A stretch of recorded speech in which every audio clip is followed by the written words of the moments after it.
আসসালামু আলাইকুম গাইস। আজকে তো আমার বাবার বাড়িতে আমরা আইছি, তো বাড়ি ঘর পরিষ্কার করবো, তাই আপনাদের সঙ্গে একটু শেয়ার করি আমার বাবার বাড়ির সব কিছু। এই যে এটা হচ্ছে একটা ঘর। আমার মায়েরে মা বাপ কেউ বাড়িতে থাকে না, সব দূরে পড়ে থাকে, সব ফাঁকা। বাপের বাড়িতে আইছি, বাপ মাই নাই, বাপ মা দূরে দেশে পড়ে আছে। বোনেরা আইছি সব। এই যে আরেকটা ঘর, এই ঘরটা লেপা হয়েছিল কয়েকদিন আগে, আসি আমার বোনেরা লিপতে গেছিল, এখন আবার আইসি পরিষ্কার করতে, চকি টকি সব ঠিকঠাক করতে হবে, তাই আইসি। এটা আরেকটা ছোট্ট করে একটা ঘর বানাইছে আমার আব্বা। আমরা 3 বোন, মেলা জায়গা লাগে, এই জন্য আমার আব্বা আরেকটা ঘর বানাইছে।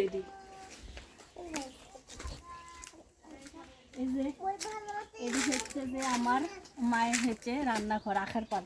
দেখেন গাইস, মানুষ নাই, তা কি সুন্দর হয়ে আছে আখার পাটটা, কি সুন্দর পরিষ্কার পরিচ্ছন্ন। এই পাশে হচ্ছে যে বাথরুম টাথরুম আছে, আর ঘাসে দেখেন ভরে গেছে, মানুষ না থাকলে যা হয়, ঘাস ঘোষালিতে সব ভরে গেছে, পাতা দিয়ে ভরে গেছে, মানুষ না থাকলে যাই অবস্থা হয়।